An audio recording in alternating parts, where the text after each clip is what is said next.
Here I have OPPO A78 5G, and today I'm going to show you how to enable power saving mode on this device. So to do this, firstly you have to go to the upper bar, and here you can find the button power saving mode. So by tapping it once you can switch this mode. By holding your finger on it you can access some of its settings. For example, you can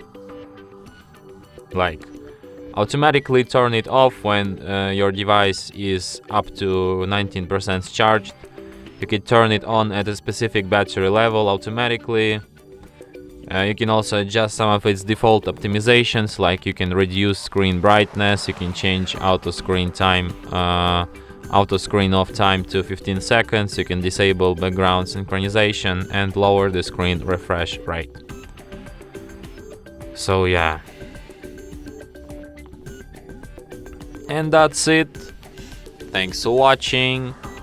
If you find this tutorial useful, don't forget to hit that like button and subscribe to our channel.